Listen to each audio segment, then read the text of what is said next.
Bona nit, benvinguts al Millennium, en aquesta tanda de programes especials que fem en l'entorn del programa Apostrofi de Bernard Pivot. Els donem les gràcies per l'acollida del programa. Fa 2 setmanes vam veure Nabokov, hem vist Marguerite Yourcenar, aquest any enguany és el centenari de la Yourcenar, enguany també és el centenari de Georges Simenon. Tenim aquí l'entrevista en vídeo dins els monogràfics d'Apostrof, l'entrevista de Bernard Pivot, i també tenim el senyor Pivot. Bona nit. Vostè creu que això del centenari serveix per alguna cosa?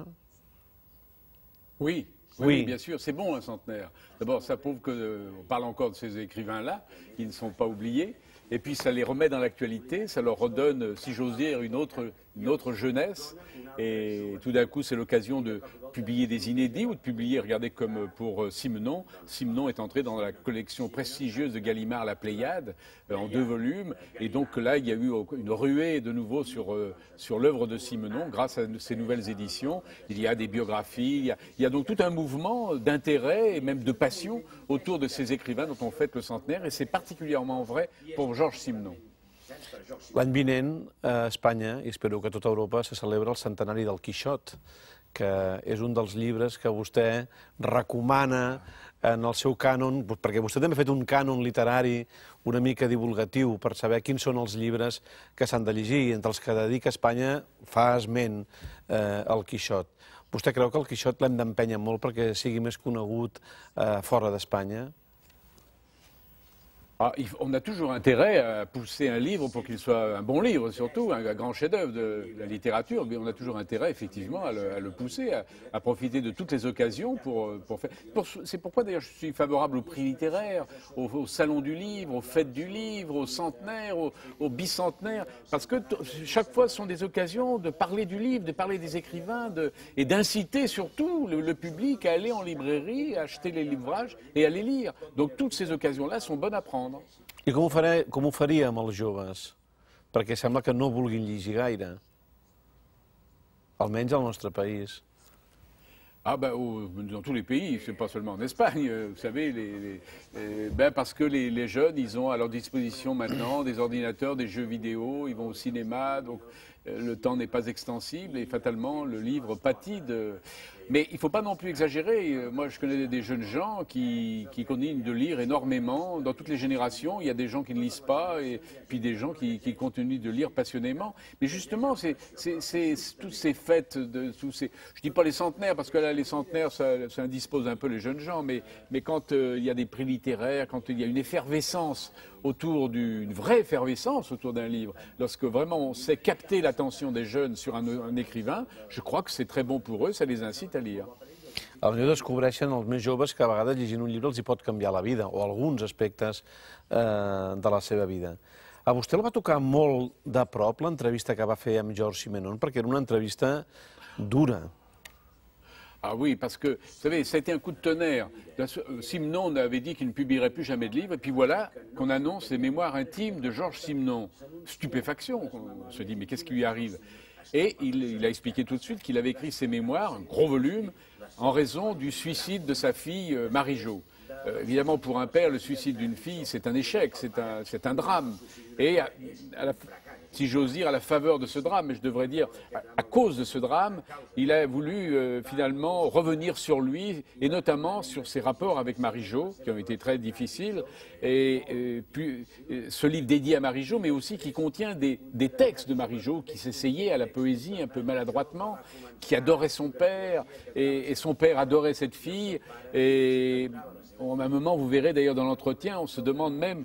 ils étaient l'un et l'autre au bord de l'inceste, ça n'en était pas loin, enfin non pas de la volonté de Georges Simenon, mais d'elle, sa fille, qui a été totalement fascinée, obsédée par son père. Et, alors c'est pas la raison de son suicide, c'était une jeune fille malheureuse et qui un jour a mis fin à ses jours, et Georges Simenon, sous le coup, a voulu au fond se justifier. Il a voulu écrire un livre qui soit une sorte d'éloge de Marie-Jo. Et donc je suis arrivé chez lui à Lausanne pour l'interroger là-dessus. Effectivement, c'est une interview très dure. D'abord parce qu'il avait préparé un magnétophone pour qu'on écoute la voix de Marie-Jo. On l'écoute d'ailleurs un peu trop longuement, à mon avis, mais je n'avais pas osé le couper, cet entretien. Mais enfin, tout ça est bouleversant. Et puis c'est l'occasion, évidemment, pour Simenon de revenir sur son œuvre, si abondante, comme vous le savez, sur sa vie. Et moi, ce qui m'a surpris, justement, c'est que je croyais que cet homme qui a écrit tant de l'ouvrage ne s'était pas occupé du tout de ses enfants. Et pas du tout. Il a été, au contraire, un père très attentif. Ses 3 enfants, je crois que c'est 2 filles, 2 garçons et une fille. Et ça, c'est une des grandes surprises de l'interview. Et puis, j'ai revu cette interview il n'y a pas longtemps. La télévision française l'avait diffusée au moment de la mort de Georges Simenon. Et elle a été rediffusée pour son centenaire de sa naissance. Et je me fais un reproche. C'est qu'à un moment, je lis le récit par Georges Simenon du suicide de sa fille. Et il parle du revolver avec lequel elle s'est tirée une balle dans le cœur. Et il donne le nom du revolver, le calibre. Et je lui pose la question, je lui dis, mais attendez, c'est le père qui raconte ça ou c'est le commissaire Maigret? Alors il me dit, mais c'est le père. Et j'ai tort, j'ai vraiment tort parce qu'on est dans la douleur, j'ai tort d'insister, de lui reposer la question. C'est une question qui lui fait très mal et j'ai été un peu mal à l'aise de revoir cet épisode que les téléspectateurs catalans vont voir. Digui'm una cosa més, ja que parlem de Simenon i de la història de Simenon, i això ens permet parlar amb la diferència del temps. Els periodistes, en aquest cas com vostè, tenim dret a preguntar sobre aquestes històries tan íntimes, posar el dit allà on fa mal, entrar en la intimitat tan important com la d'un pare que ha perdut la seva filla perquè s'ha suïcidat, perquè està enamorada del pare, entre d'altres motius? Oui, parce qu'il a écrit dessus. Oui, je réponds oui. I si no hagués escrit?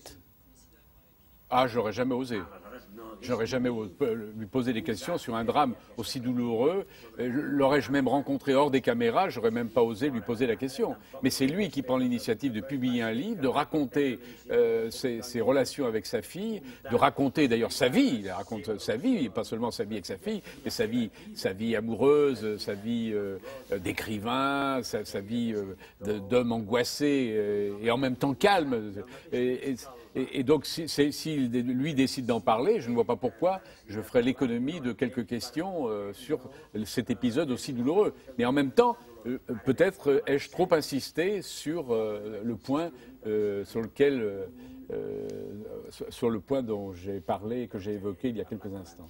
És curiós que un personatge com Simenon, amb una criatura com Maigret, tan racional, tan quadrada, tan ordenada, tingués una vida o portés una vida com la que portava. Ell, en les seves memòries, li explica a la seva dona que l'havia enganyat des del primer dia i l'havia enganyat tots els dies i que hi havia alguns dies que l'havia enganyat diverses vegades el mateix dia.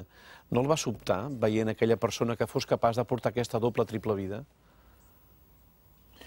D'abord, ce n'est pas donné à tout le monde de mener des doubles et triples vies comme ça. Et d'ailleurs, au cours de l'entretien, il se flatte d'avoir eu 10 000 femmes. Et le chiffre ne lui paraît pas extraordinaire. Moi, il me paraît quand même assez extraordinaire, je l'avoue. Et donc, oui, mais c'est sa vie, c'est comme ça. Il ne s'en vante pas, hein. Il ne se vante pas du tout. Mais je crois qu'il avait... Il ne faut jamais oublier que Simenon, et probablement vos invités tout à l'heure vont en parler, de sa force incroyable de création, d'écrire des livres comme ça en 11 jours, puis après en 7 jours, d'accumuler les titres. C'est une imagination foisonnante. Mais en même temps, il avait aussi un appétit sexuel prodigieux. Et je crois que les deux vont de pair. C'est-à-dire, cette force créatrice, cette puissance d'écriture va de pair avec une puissance sexuelle hors du commun. Et c'est pourquoi, là aussi, on ne peut pas ne pas évoquer ces deux aspects dans l'œuvre et la vie de Georges Simenon. Moltes gràcies, senyor Pivot. Georges Simenon, centenari d'enguany de Georges Simenon. La setmana passada vam fer Marguerite Yourcenar i ara tenim ja aquesta entrevista, una entrevista tensa, una entrevista dura, que poden veure o també la poden comprar a la llibreria perquè els vídeos i els DVDs són a punt perquè vostès la puguin recordar i la puguin tenir gairebé com un llibre més. Veiem, doncs, ja ara en acció a Bernard Pivot i a Georges Simenon.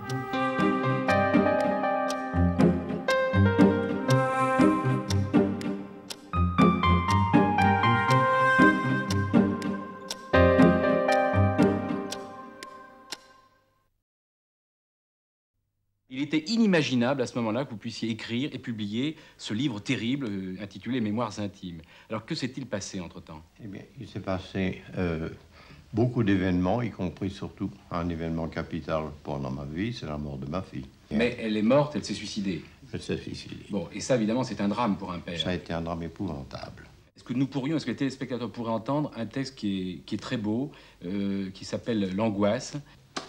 Ah, de la musique au ras du sol. Mon cahier par terre, juste en dessous. Et puis par-dessus, mon corps couché à plat ventre. Est-ce bien mon corps? Attendez, je tâte. Oui. Oui, je crois.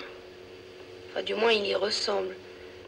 Je vous répondrai très franchement que j'aime mieux être critiqué, même être détesté pour ce que je suis vraiment, que d'être aimé ou admiré pour ce que je ne suis pas. Et vous aviez l'épouse légitime, vous aviez votre maîtresse en titre qui va devenir votre femme, oui. Vous avez Boule qui était aussi là, et de temps en temps, vous allez quand même au bordel. Oui. C'est que je voulais toujours connaître autre chose. J'ai cherché l'homme. Au fond, j'étais à la recherche de l'homme. Eh bien, l'homme, c'est chez la femme que je le trouvais. Peut-être parce que la femme est plus transparente, peut-être parce que la femme, on peut avoir un contact que je ne peux pas avoir avec un homme. Alors ça aussi, c'est une curiosité. Ouais. Et tout ça, ça s'est emmagasiné comme sur une pellicule, si je puis dire. Maintenant, la puissance de votre mémoire, qui est fabuleuse dans ce livre. Je n'ai pas de mémoire, très peu. Enfin, j'ai la mémoire des faits, des images surtout. J'en vois en images tout. Et les faits, les paroles. Mais par exemple, je n'ai pas la mémoire des noms, je n'ai pas la mémoire des chiffres, je n'ai pas la mémoire du temps qui s'écoule. Pourquoi considérez-vous d'un côté les Maigret et de l'autre côté des romans que vous qualifiez de durs? Eh bien, pour une raison. Le roman policier a des règles. Et des règles, ce sont des rampes, comme des rampes d'escalier. C'est-à-dire que il y a un mort, il y a un enquêteur ou plusieurs enquêteurs, et il y a un assassin, donc une énigme. Donc, vous devez suivre des règles bien déterminées.